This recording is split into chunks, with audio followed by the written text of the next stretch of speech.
there's an incredible story on the front page of tomorrow's Australian newspaper entitled Elites Diversity Cheap Seats. Listen to what it says. It says Indigenous Australians and First Nations people from across the globe are being offered ticket discounts of up to $170 under new mob ticks concessions launched by the nation's elite ballet, musical, arts, cultural and sporting bodies and institutions. Now, this story, Liz and Caleb, goes on to say that institutions like the Australian Ballet will give you cheaper tickets if you tick a box saying that you are Indigenous. No proof of eligibility is required.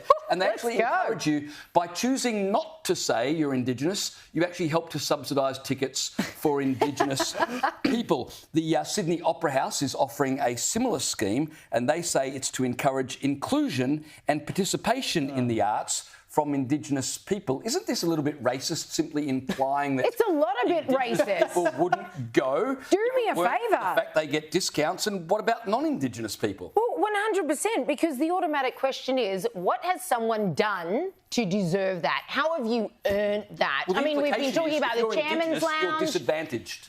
Well, no, but now you're over-advantaged. You're put above the rest. Yeah. You've got to pay less or next to nothing for the exact same thing that everybody else has to go out of pocket for.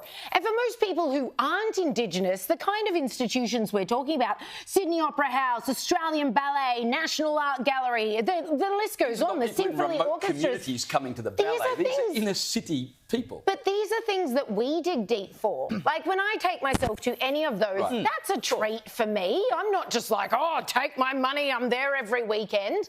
Not at all. So this idea that, if they don't get it cheap, they won't go at all. Yeah, Isn't that rather condescending? Yeah. And the question is, why is it only Indigenous people who get that? I mean, we're talking discounts of up to 80%, which is significant if you're going to the opera or the ballet or whatever. I mean, what about, do I get a discount because I went to a public school?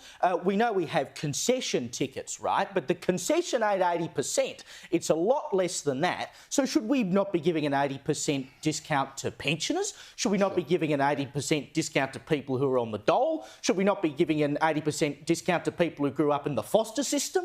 You know how we were talking about this reparations thing right around the world? The amazing thing about this story in tomorrow's Australian is it's not just Australian Indigenous people. Someone visiting from overseas who classifies themselves as a First Nations person in their own country, they get a discount at our Opera House for our ballet as well. Fantastic. Easy.